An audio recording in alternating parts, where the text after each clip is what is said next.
This is Harry Melgus, and I'm going to walk you through one of our tacks in about 20 knots. I'm just going to let it play through once in full speed. This is us, the USA bow, and then I'll walk through it.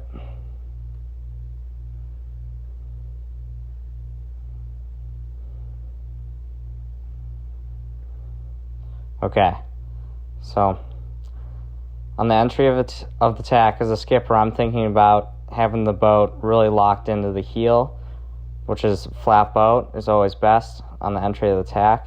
And I also want the boat going as fast as possible.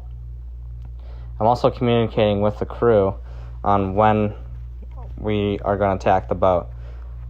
I personally like doing a 3, 2, 1 countdown, and then Finn and I will go on 1. Usually, the start of my turn is initiated by when the crew puts his hand on the puck and starts his body movement into the boat. As we play ahead, you can see as we start to count down, both of our hands go up to grab the pucks, and the boat is still very flat.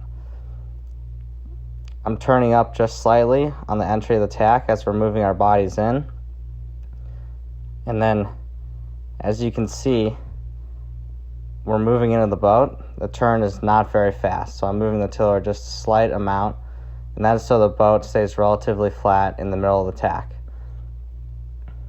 As a skipper, I always focus on taking large steps that are balanced to get across the boat quick, and you always want to go from one wing to the next.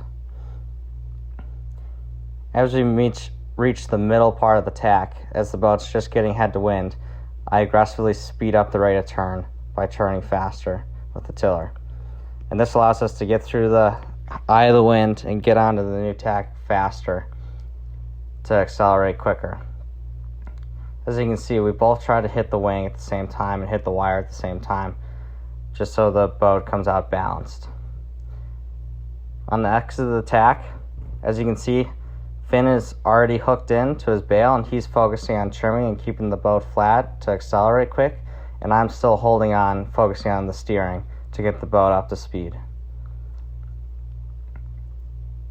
As the boat accelerates, I clip in, and then we're locked in going upwind on the new tack.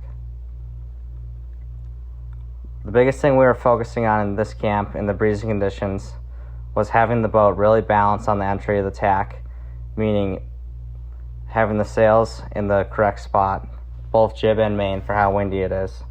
At times, we would have to crack the jib off on the entry of the tack in order to complete a balanced tack. And that, if you have a balanced tack, then the heel of the boat is very even all the way through the turn. On this tack, I didn't have to crack the jib because the wind was really consistent all the way through, and we were going quite fast on the entry. I'll just play it one more time in full speed. As you can see, we had the old wing touch on the water slightly, and that's all.